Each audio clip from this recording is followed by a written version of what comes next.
from my perspective, is like, at least my personal experience, and I heard lots of people, is like, okay, you speak with an AI, many different like parts of the hiring process, and then at the end, maybe you're not even invited to actually show what you can do, right? If it's building, you can prove it, right? Maybe you cannot speak it, maybe it's not really clear for you, but you deserve at least a try, right? And then I think that's what I fixated on, because I think that's where the biggest opportunity lies. Welcome to the DevNTell podcast, where founders, hackers, and anyone in between showcase their products built on the bleeding edge of tech. GM, welcome to the show, Aleksa. I'm so ecstatic to have you on, man. Thanks, man. Thanks for the invitation. It's a great privilege, and GM to everyone. Yeah, 100%. I know a lot of people were very interested in tuning into this particular episode because we're a developer show. Developers have a lot of projects, and yes, everyone is very keen to learn how they can turn those projects potentially into paid gigs with Contribo. But I guess before we get into all those awesome details and what you have prepared for us, perhaps would you like to give an introduction about yourself for folks? Yeah, sure. Maybe I do a short introduction. So I'm Aleksa. I was kind of studying software engineering, and I was always kind of interested in like how we can change the systems that we live in, like gain more sovereignty, create it more equally, so people are more kind of, feel like in balance, right? And then I started studying software engineering as an extension. And then at some point I discovered like a book like Mastering Ethereum. And then my friend saw me actually reading it, and he said like, wow, you're interested in that. Maybe I can find you like internship. And I was like, that's amazing, right? I would like to build those things. That's the best way how I can learn. So it started like their like Web3 journey, right? And then, I was working at the centralized cryptocurrency exchange for 5 years, where I was handling Ethereum wallet management systems and developing ideas there. And then after I like finished with this chapter, I started doing things on my own. Then I met a lot of people from post-capitalist projects, like different views on like how economics should be, and that all keep me excited, right? And I continue building, and I guess now we are here. Yeah. I mean, everyone's journey is very, very unique, and certainly yours is no exception. I guess before you kind of got into Web3, like, was that your first foray into technology? Like, just curious, like what inspired you to get into the field of tech? In the field of tech? Yeah. At the first place, I think it started really stupid, because I was like in high school with this girlfriend of mine, and she said like, you're doing well in informatics, why don't you try to, enroll in software engineering? And I was like, okay, I'll give it a try, right? And then I found more and more love for it as I went into it, right? Because I found out abstraction and then like scalability, those kind of things were really interesting for me, right? Distributed systems.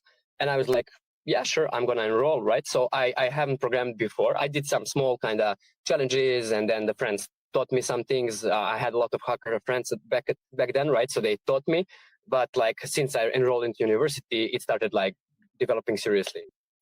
Yeah. So I built the skills there, like core foundation, and then worked on so many different projects in order to understand like what is the field that I really like.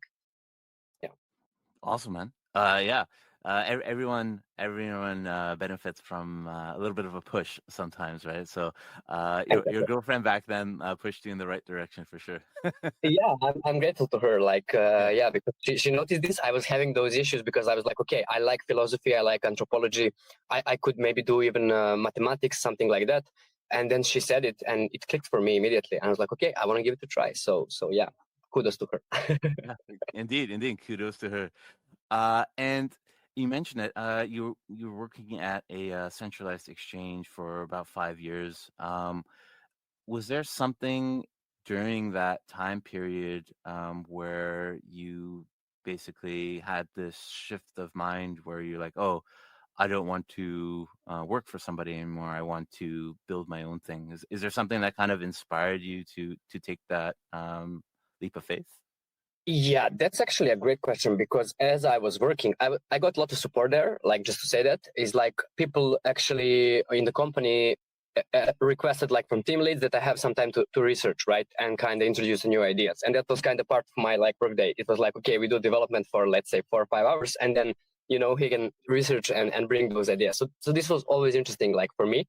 But at some point I just realized that in order to find myself properly, right, to kind of find my gifts, I need to start developing my own ideas. And then you have to manage it. Like at that time was like, okay, how do I remain sustainable while doing it? And then at some point, I completely like was focused on those exchange ideas, right? And the things were getting great, but I kind of missed the scale that I wanted to kind of introduce, right? So then I just stopped, right? I said, okay, I think I need a bigger challenge, bigger inspiration. And then I started meeting people. I was at the EAT Amsterdam hackathon, where we built a solution for lens profiles. Like they could be controlled by DAOs, so the DAO vote and decide like what is posted back then. And I met amazing people and one of those guys that I met, whose name is Jesse, he asked me like, what is the thing that we could tweet that your country needs right now and that we can form organization around? And I was mind blown. And then like, yeah, I just continued this direction. Then we tried to build a startup. It failed, but nonetheless, it was a great learning experience. Awesome, man. Yeah. Yeah. Like I said, everyone's journey is very unique and interesting, and life has this funny way of pulling us one direction or another. And yeah, man. Sometimes the answer is just founding a company and just doing what you love. Yeah, man. Yeah, I was doubting it a lot, right? And then I said, like, okay, if I'm not gonna step into this, and I think it's my obligation, like, to the people, to the universe, like, to find a way to provide those visions or ideas, right? So I can contribute and we can build a better world. Then no one's gonna do it instead of me. And then that's when I made a kind of switch. And yeah, I haven't looked back since. Awesome. Yeah. Good for you. Good on you, man. Yeah, and And thanks to all the people who actually supported this, because there are many people that actually did it. I was thinking of this, and it's like you're never alone, actually, right? There are so many people, so many hidden things that are done for you that you not even perceive at the moment. So yeah, I just want to express gratefulness to the whole Web3 community and broader. there you go. There you go. And probably there's a subset of those people watching today, seeing your success. So Yeah, totally. yeah. Kudos to y'all. And I think this is a good segue, getting into exactly what Contribo is. So what would you say is your elevator pitch for what Contribo is? Yeah, that's a great question, because I kind of circled around many different ideas, right? So I wanted to kind of build a mixture again of sustainability plus some enablement for the long-term vision, right? At the moment of speech, it's like I wanted to experiment with this approach where we can democratize opportunities for developers. As I went through many different situations where I saw people who maybe cannot represent themselves in the best possible way, or maybe don't have a strong networks, right? They didn't have an opportunity, but they are great builders. They're kind of struggling, right? And then I started exploring this direction. And then I met some people who actually provided gigs without asking, like, or going into like 7 hiring rounds, right? To actually contribute, right? Those people were saying like, okay, are you interested in this? Yes, let's give it a try. And I was like, okay, this model, I think it's quite amazing and it's going to elevate the people. And right now we are there, like, so we basically try to enable modularization of work, right? By you describe the work there, that's kind of feature that I kind of built, and it's not ready yet, but I'm gonna show you. So you describe what needs to be done, right? And then we create automatic modules out of it. There are milestones based on those modules. There are payments based on those milestones, right? So we try to kind of democratize opportunities by enabling a broader access, right? But still, it's a trade-off. So there have to be mechanisms, right? We still wanna reward quality contributions, those kind of things. So yeah, I'm not sure if I gave appropriate and like precise description, but that's where my mind is at right now. Yeah, and it's certainly not as it is a can of worms to say, but there's a lot that's wrong with the current tech hiring process, at least in my mind, and obviously you've in your mind as well. I Well, guess, yeah. just I'm happy. Yeah, yeah, sorry. go for it. No, you go for it. No, I'm just like I'm always kind of hearing this, right? And that gives me kind of some validation support, which I really kind of need at the moment, because there are some people who actually really like the idea and they sign up. There are like 30 plus developers signed up. I speak with them occasionally, right? And then everyone notices that there is a problem with hiring. So I'm just thinking maybe kind of how do we solve it, right? And I provided one approach. It still remains to be seen if it's going to gain attraction. If not, we can kind of iterate. but I'm just kind of curious, and I'm actually kind of happy that you mentioned it as well, right? Like lots of people are saying that hiring is a bit broken, and I'm on a mission to understand how we can elevate it. Yeah, 100%. Just from my perspective, at least in today's landscape, with all the great opportunities that AI has brought forward, I feel like candidates and companies are kind of at the stalemate where candidates are using AI to submit resumes and cover letters, and then the company is using AI to filter these. So you kind of have AI trying to AI kind of competing against each other, and then Right. yeah. um, Thanks for saying this. I had the same impression, and I was like, it shouldn't be like that, but okay, we are at that stage right now. yeah. I mean, it's just a natural kind of thing that I'm sure will be solved eventually. But just curious, like, are there any other big issues that come top of mind to you in the hiring process, and some of these things has Contribu ended up fixing? Yeah, so right now we got like one gig. That's the so I'll answer the first question later. There is like one gig that we kind of enrolled, right? It's from a Colabary organization that kind of tackle the equity distribution problem, which I find really interesting as well, and I think it's kind of aligned with what I'm trying to develop over the long term. So they provided the gig, and then I just kind of posted about this gig. There were so many developers, and then I said, okay, this one is a pilot, right? We have to do it. I don't have to vet people, but there is a mechanism. So you have to basically provide something until some date, right? And then if it's good, we review it, you continue, right? That's the mechanism. But I run it kind of manually at the moment, right? And I'm kind of quite curious how this is gonna end up, because like, okay, this one gig is around like mid complexity size.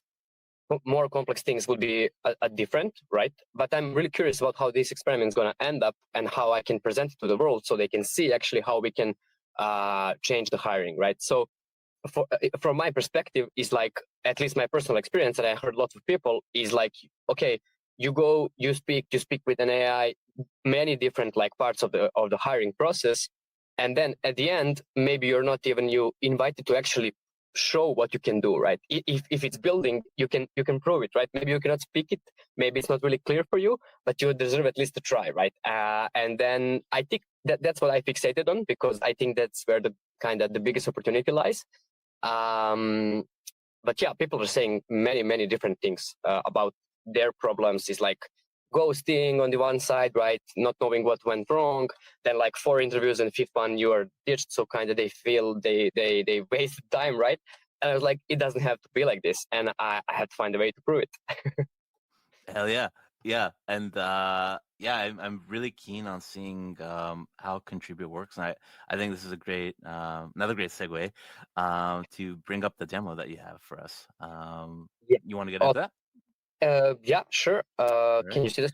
I'll try sharing. Okay, so Yeah. okay, great. Okay, so right now it's quite simple, right? Because I'm kind of finding, like, most of the time I speak with the founders, right? Trying to understand their problems and trying to resolve how we can resolve this and bring this process forward, right? So right now there is this, like, I'm looking for the opportunities flow, where you basically see the gig that is live right now, and you can apply, which is really simple, because you have to kind of sign up with GitHub.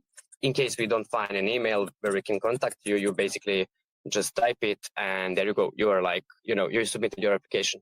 What I wanted to present here, which is kind of still, it developed, is like that I developed this new gig kind of approach where you try to describe what needs to be done, right? And then for this like presentation, I choose the example of like, okay, I would like to introduce streaming payments to my DAO, right? And then you see that there is kind of, okay, you have those milestones suggested, right? Like, okay, it can be sublime, it can be super fluid. You need admin AI to be kind of developed, right? And then there is like on-chain eventing that needs to be built, right? So that's kind of first level of modularization. And then from there, you can go and type like, what is the repo URL? Like, we can do the any test because it's a prototype that I'm developing. Figma as well, like what might be useful for you as a developer. And then there is like, let's say some gig description that we can choose. Doesn't matter. Let's do this, right? And then additional note is like, please take into account both front end and backend repository, let's say, right? So this is basically like just example or like prototype to basically streamline the creation, like modularization of work. There are acceptance criteria, which we are experimenting with right now. 3 that I found really interesting are like pull request URL, which is kind of, okay, there is actual work that happened. There is Loom demo, which I find really interesting. It's kind of simplification because you cannot explain everything in a Loom demo, but it's really good for people to actually can see, validate. Maybe if you choose to validate the worst case approach in some scenario, it's going to be presentable there, right? And then README documents updated. Those are the basic ones. You can add criteria. So for the Collaborate gig, the thing that we discovered is basically like, okay, please take into account backwards compatibility, right? Because we don't want a new gig that's going to be deployed there to actually break the previous user, right? And you can add it, right? And then standard one, which is like, okay, there is a proposed reward, you can change it and you can say like 4,000, right? You can say that it's a medium milestone project. You can say, okay, it needs, let's say 1 month to be developed, like streaming for your DAO, right? And then you can see the preview, how developers see it. You can see that you did all the final checks, like you added the repo, you added the context, you set the timeline and reward. And then there is a publish gig button, which is basically making it live so the other developers can see, right? That's the other thing. And then the thing I forgot to show here is that I experimented a bit and it's kind of proving useful in Collaborate, like specific gig, because they requested, like they do the equity distribution, right? And there is some calculation on like how much every contributor earns, but the payments are still done manually. So this gig should basically introduce automation of those payments using Gnosis Safe. So organizations can say, okay, I would like to pay in stablecoins. I would like to pay in my own DAO token, right, as a representative of equity or something. Or you can choose their team points, which is native. And then you have those kind of modules that I kind of manually at first developed, so we can streamline what needs to be done for the developers, right? So yeah, you see the progress. As soon as the model is finished, the payout is going to happen, and that's for like every other model, right? There is a developer who has applied and is like running right now. If the models are not finished in a specific timeline, then they're going to be open for other people to actually contribute, right? So yeah, I'm showing local version of my app because this is the prototype for like Streamline. But yeah, it's going to soon be live. So that's what we have in terms of technology right now. Awesome, man. Yeah, this looks very clean and snazzy. We have a question from the crowd. Diana asks, this sounds really great, but if it's collaborative work with more developers, how do you make sure people are also able to collaborate respectfully, not also doing tasks? Not also doing tasks. So I'm not sure if I understood the question. So basically the question is, how do we introduce more than doing tasks, right? Or I think she was hinting at when you create a task, it seems like it's one task per developer. But if there's a situation where multiple developers could take, say, a high level work item and split the tasks between themselves, how do you make sure there's that collaboration? Okay, thanks, Diana, for the question. I think it's great. I experimented a lot with this, right, before I even started enrolling things, and I have a few prototypes. What I have taken like so far, because I'm kind of limited on the resources, and there was like a time bound for this gig, it was like, okay, I want to enable as much people as possible to give it a try, right? But at the same time, I want to make sure that we respect this gig and their timelines and their budgets, right? So what I did, this is not a direct answer to this question, but I'll come to it. So what I did is like, okay, there were like 4 modules as we presented here, right? And then the thing that I did is like, okay, I broke it even into more modules, right? And in the end, like, I don't have this prototype here integrated, but at the end, it looked like you have smallest pieces of work, and then you have specific timeline for that. You contribute, like you make a pull request in that timeline, the next module unlocks, right? you don't, it becomes open, right? So that's how I wanted to kind of enroll it. And I wanted to reduce like vetting for me, because there was like maybe 10 applications. And if I go through everyone, screen everyone, I didn't have the resources to do it, right? But the question was about collaboration, right? I think it's a great one. I'm still thinking of it. I think that basically developers can split the work amongst themselves. So I described this mechanism of modularization. And I think if you have properly modularized project, which is a bit complex, but I'm working on streamlining it, basically developers can choose and have aggregate points at some like you finish 2 models, there is aggregate above, and then they collaborate there, and then they continue like that. So it's kind of a bit recursive. I'm sorry if I haven't answered this properly, but I was thinking a lot about like one of the problems with these approaches is like people are saying that I don't want to do the work which some other developer will do as well, right? And I don't want to provide that as well. I want to evade those scenarios. So we kind of make some kind of collaboration. Everyone chooses the modules, right? And then they cohere at some higher module and collaborate. Awesome. Great question, Dan. Great. Yeah, That's great. 100%. Yeah, and great answer. I guess a question from my end is, I feel like a gamification of this might be an interesting thing to think about. Assuming that most of this work might be open source, the tasks that people create. I find maybe having some sort of leaderboard with like some points being in public could help drive more people to not abandon tasks that they take up, and could even create a greater influx of interest in people picking up tasks. Have you thought about that, or have that on the roadmap?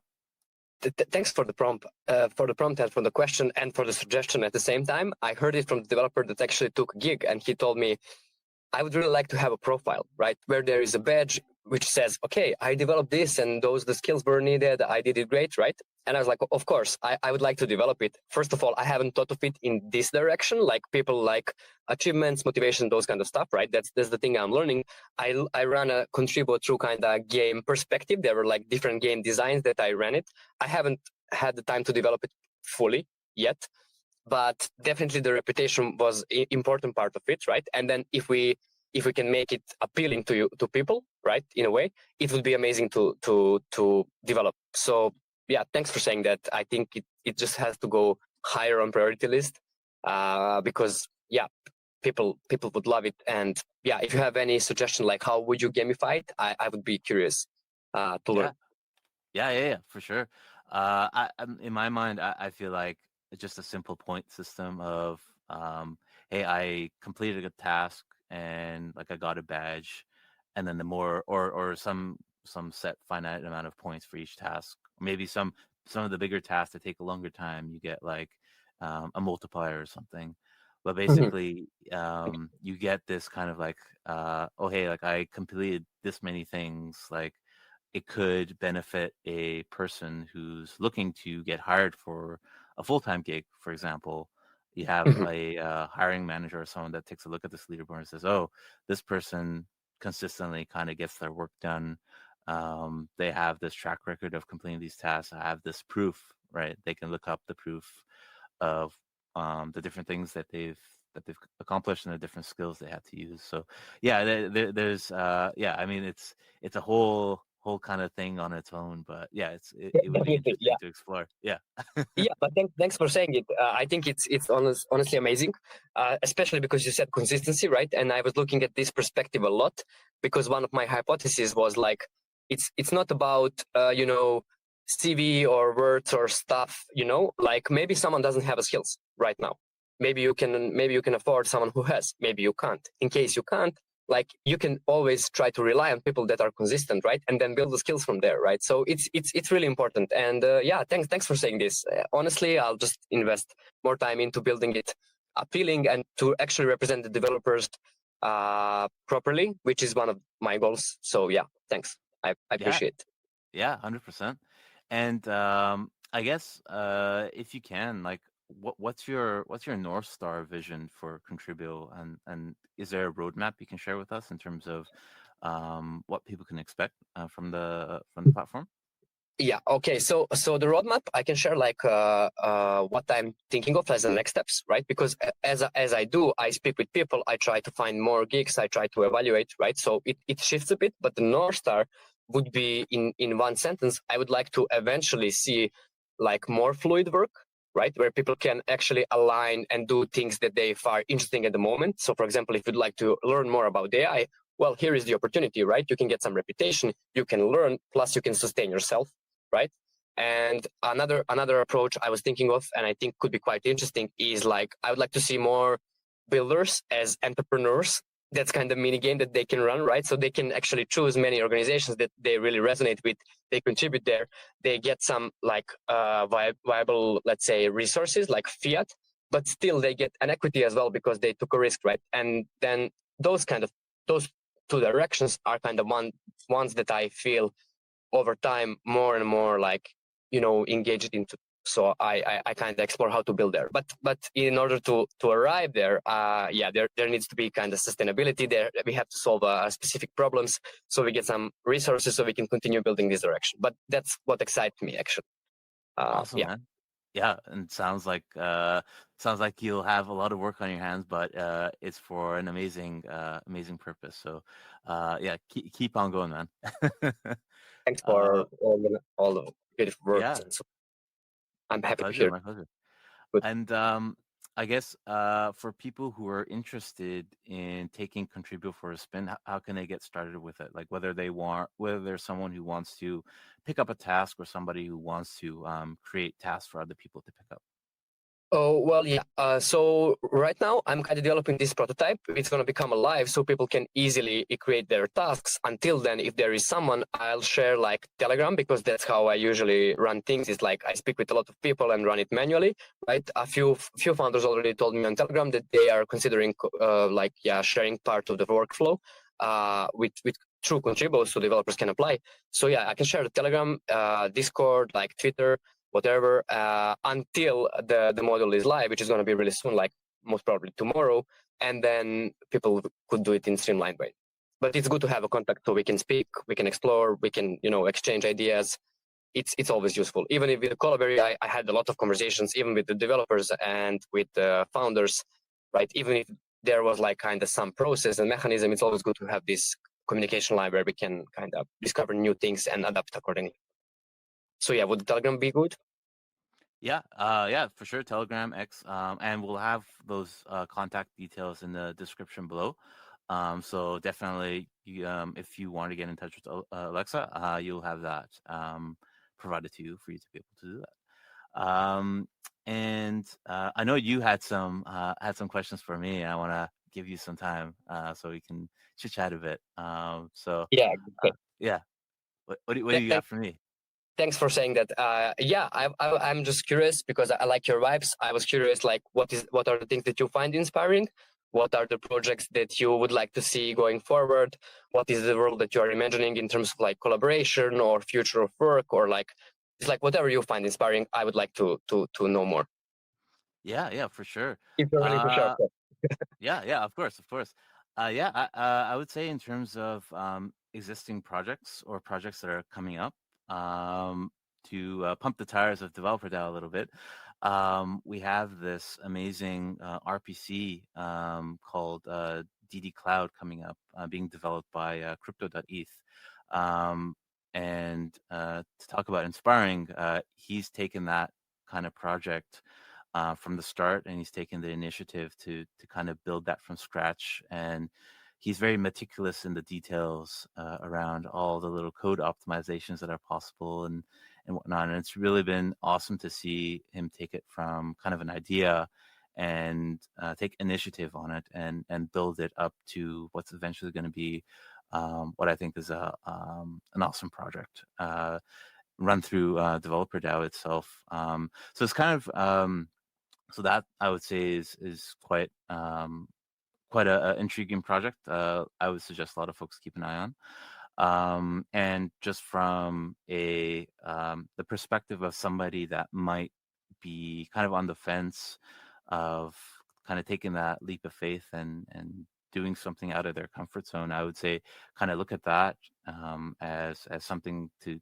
take inspiration from, because a lot of people, they have a lot of great ideas, but for whatever reason, something holds them back and they never kind of execute. So I would say just take that leap of faith. If you're watching and you're on the fence and you think something is a great idea, just build it, put it out there. Just like Aleksa did. He believed in something, or believes in something, and he took that leap of faith, and he's built Contribo, and it's looking like a very promising project, even in the pilot form that you have. So I guess that's kind of a long-winded answer, but that's kind of something that was top of mind. That's a beautiful answer, actually, and I appreciate that you shared it. And I think it's important to hear.